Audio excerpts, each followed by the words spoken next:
Hari ini, saya dan seorang sahabat saya, sebut saja namanya Anto, seorang petualang kocak yang bercita-cita ingin menjadi polwan, namun tidak bisa karena dia adalah seorang laki-laki. Beliau adalah sahabat saya sedari kecil hingga sekarang, dan mudah-mudahan hingga nanti. Kebetulan saat ini kami sedang duduk di kantornya, karena sebelumnya dia menelpon saya untuk datang, membantunya menyelesaikan proyek kemanusiaan yang sedang kami garap. Setelah selesai, setidaknya untuk hari ini, kami pun mengobrol santai sambil menikmati secangkir kopi, juga rokok sebagai pelengkap obrolan kami, sembari menunggu hujan reda. Karena saat ini di luar sedang hujan, kami mengobrol tentang rencana-rencana perjalanan untuk terus dapat eksis di dunia petualangan, juga berbagi cerita tentang pengalaman-pengalaman mistis saat petualangan. Dan inilah salah satu kisahnya.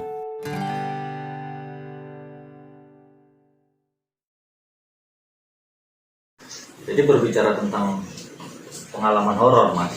Sebenarnya saya pernah mengalami hal yang mungkin dikatakan mistis benar, Mas.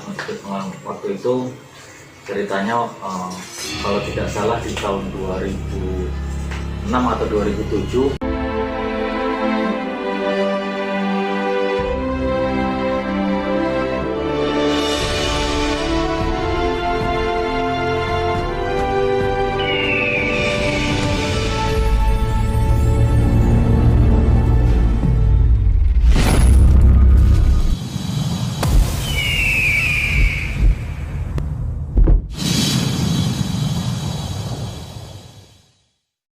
Di tahun 2006 atau 2007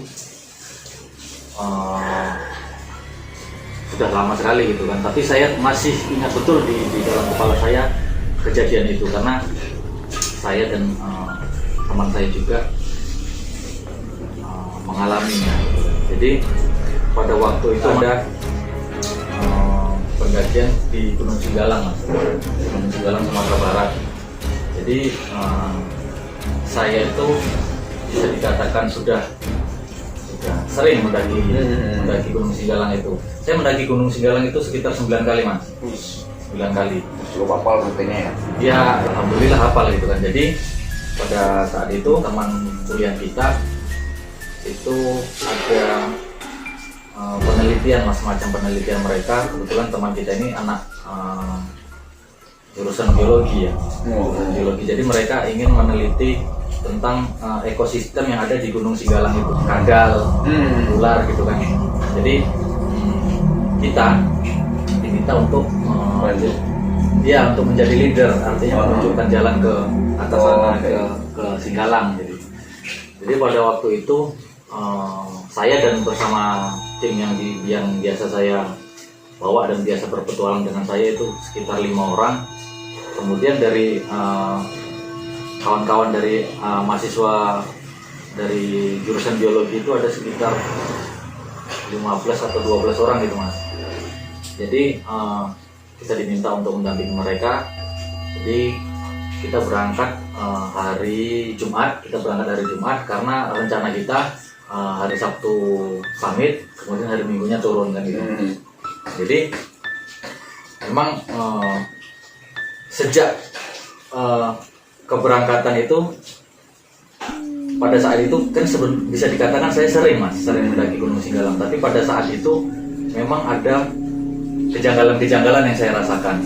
Jadi kalau di Gunung Singgalang itu, Mas, bisa dikatakan shelter pertama atau pos pertama itu di tower itu ada, masih di kaki gunungnya itu ada semacam tower. Biasanya kalau kita sudah kemalaman nanjak gitu kan, muncak itu kita bisa bermalam di situ gitu kan. Dan pada saat itu kita sampai di tower itu menjelang maghrib. Jadi kita putuskan karena perjalanan malam itu cukup beresiko gitu kan. Resikonya yaitu yang pertama tentu jarak pandang kita terbatas. Kemudian yang kedua juga kita ya namanya di hutan, Mas, di hutan kita juga menjaga hewan-hewan, binatang-binatang buas. Jadi kita memutuskan untuk ngecamp lah di situ satu malam. kemudian kita lanjutkan di Sabtu paginya. Jadi pada saat kejadian itu Mas, kita ngecamp di shelter itu Malam Sabtu ya? malam, iya benar, malam Sabtu kita memutuskan untuk bikin camp di situ, buka tenda di situ. Jadi kejadian Mas, mungkin karena kita sudah kelelahan kan, jadi ya setelah kita makan malam sambil ngopi bareng, ngobrol-ngobrol gitu kan, sekitar jam 10 atau jam 11 itu mereka udah pada tidur gitu. Ya termasuk saya juga sudah tidur Mas. Kita sudah masuk ke dalam tenda. Bahkan cuaca saat itu sebenarnya sangat cerah gitu ya. Masuk ke tenda, tapi sekitar jam 12 malam Mas, jam 12 malam itu saya sudah merasakan ada seperti suara-suara Mas, suara-suara orang ramai di luar tenda kita gitu. Suara orang ramai seperti suara orang-orang ngobrol lalu lalang gitu. Padahal pada saat itu mungkin hanya kami yang mendaki pada saat itu. Saya berlima orang sama tim kita dan kawan-kawan dari mahasiswa gitu. Hanya ada kita di situ gitu. Semua udah pada tidur? Sudah pada tidur Mas, sudah pada tidur. Jadi sekitar jam 1:30 atau jam 2-an gitu Mas. Entah kenapa saya terbangun dan kami di dalam tenda itu lumayan, tenda kami bisa kapasitas 6 orang gitu, tapi kami isi 5 orang. Jadi saya terbangun dan saya pada saat terbangun itu melihat di dalam tenda itu kami tidurnya berjejer Mas, berjejer, kepalanya sama-sama di sini semua gitu kan. Dan pada saat saya terbangun itu ada 3 orang perempuan Mas, perempuan yang duduk di kaki saya Mas. Maksudnya tidak duduk di kaki, tapi di bawah kaki saya duduk di dalam tenda Mas. Tapi saya berpikir itu biasa aja, karena biasa di gunung itu kan kadang ada pendaki lain yang mungkin tidak singgah sebentar atau mereka kedinginan gitu kan masuk ke dalam tenda kita. Saya hanya berpikir seperti itu gitu kan. Karena saya terbangun, tentu saya ajak ngobrol Mas, saya ajak cerita gitu kan. Saya tanya, biasa kalau kita mendaki Mas, terutama di daerah Sumatera, biasanya kita sesama pendaki itu kalau yang tidak kenal ya, kita itu manggilnya bapak dengan ibu gitu kan. Jadi kalau laki-laki itu kita panggil pak gitu kan, kalau ibu kalau perempuan kita panggil ibu gitu kan. Jadi saya tanya kan, ibu dari mana? Saya bilang gitu kan, dari sini gitu. Itu Mas jawabnya, dari sini. Saya bingung kan, dari sini kok dari gunung. Kemudian saya berpikir mungkin masyarakat di sekitar situ gitu kan, kebetulan saja tinggalnya di sekitar situ mungkin, atau mau ikut mau naik mendaki gitu kan. Terus dia tanya, bapak mau naik ya? Gitu. Ya Bu, saya mau naik kan gitu, bicara sama kawan-kawan karena besok pagi kita berangkat gitu. Ya ngobrol Mas, ngobrol benar gitu kan. Saya mau naik besok pagi gitu. Dan saya herannya Mas, cuman yang berbicara sama kita itu cuma 1 orang Mas. Jadi 2-nya lagi seperti duduk di samping dia itu, saya ajak ngobrol di samping kanan kirinya gitu kan. Kalau dari ini ya seperti ya perempuan biasa Mas, perempuan biasa seperti halnya pendaki-pendaki lain gitu kan. Pakaiannya tidak ada yang aneh gitu kan. Saya berpikiran itu bahwasanya itu pendaki juga kan gitu. Jadi dia bilang, bapak mau kemana? Saya mau naik Bu. Terus dia bilang ini Mas, kalau bisa bapak jangan naik. Katanya dia bilang gitu. Kenapa Bu? Kan gitu. Tentu saya penasaran kan, kenapa Bu? Dia bilang soalnya di atas ada acara. Dia bilang gitu, di atas lagi ada acara gitu. Kalau bisa pulang aja lah, balik lagi kan gitu. Tentu saya penasaran dong. Biasa sih kalau di gunung, apalagi pada saat hari-hari besar ya Mas, contoh 17 Agustus atau tahun baru gitu kan. Di gunung sesama pendaki itu biasa sering mengadakan acara gitu. Kadang acara reuni sesama pendaki gitu kan. Saya berpikir seperti itu Mas. Pikiran saya itu seperti itu, ada acara gitu. Tentu saya, wah asik ini kan gitu. Saya ketemu sama kawan-kawan pendaki lain dari daerah-daerah mana kan gitu. Dia bilang, kalau bisa jangan naik karena di atas lagi ada acara kan gitu. Dia bilang, apa Bu? Saya mau justru itu kita nanti intinya saya menyampaikan seperti itu kan gitu. Terus dia bilang gini, ya udah, katanya bilang gitu, kalau memang kamu bersikeras naik, katanya kan, silakan hati-hati, tapi saya tidak tanggung resiko yang apa yang akan terjadi kan gitu. Dia bilang gitu. Ya insya Allah, saya bilang insya Allah ya. Nah, mudah-mudahan hati-hati. Saya selalu hati-hati, saya bilang, dan alhamdulillah ya, saya juga sudah beberapa kali naik ke sini, ya bisa dikatakan hafal jalurnya lah gitu kan. Setelah itu saya seperti antara sadar dan tidak sadar, kemudian saya tertidur kembali gitu kan. Saya merasa itu mimpi, tapi itu bukan mimpi karena saya yakin, saya melihat teman-teman saya tidur gitu.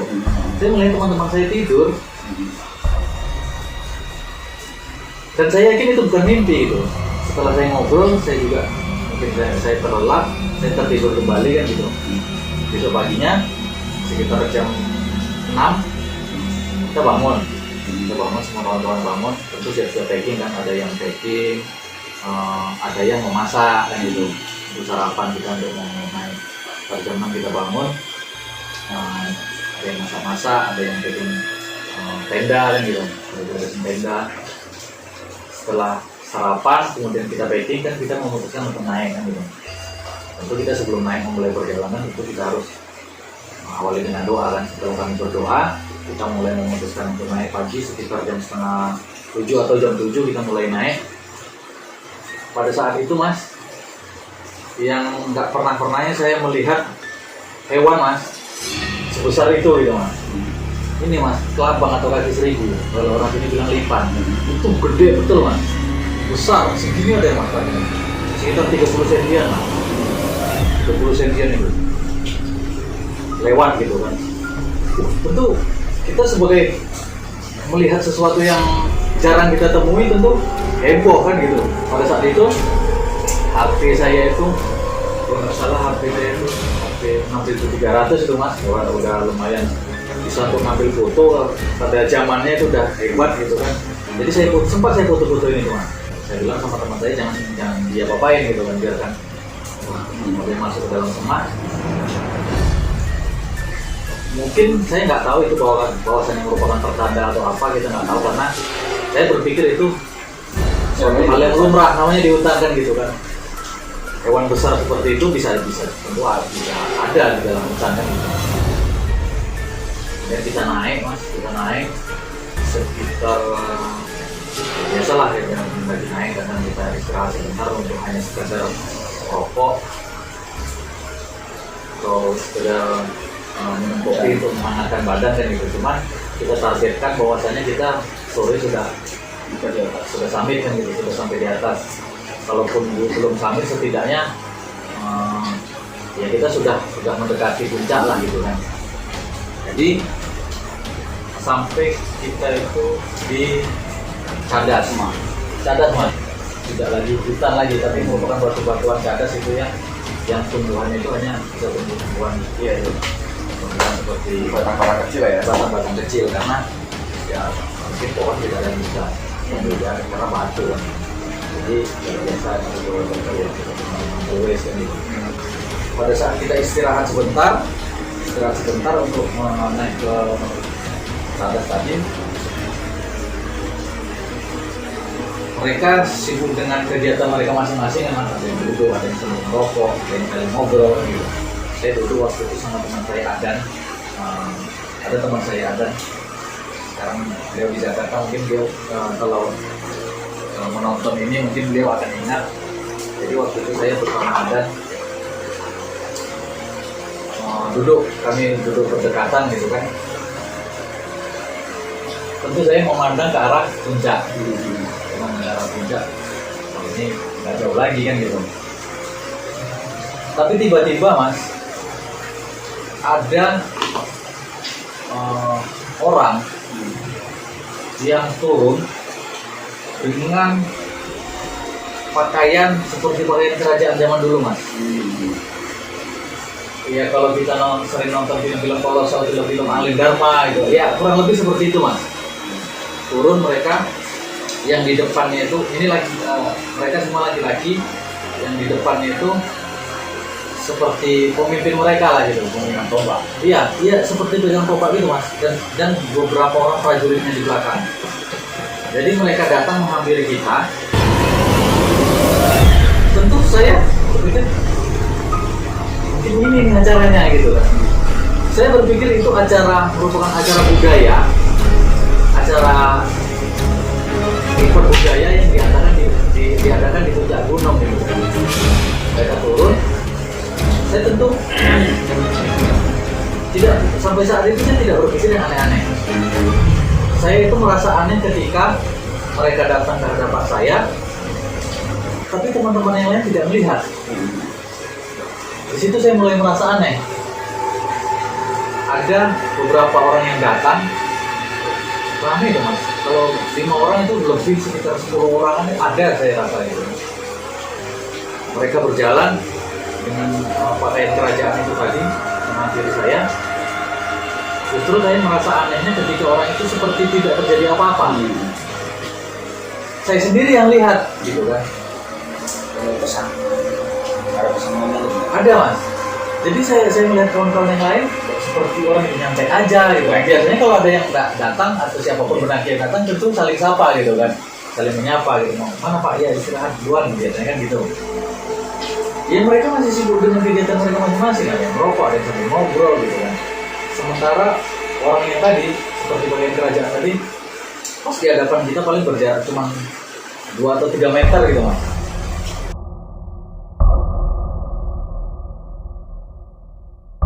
Dan nggak cuma sampai di situ mas kejadian mistisnya. Jadi pada saat saya menghadap ke telaga mas, saya melihat ada bayangan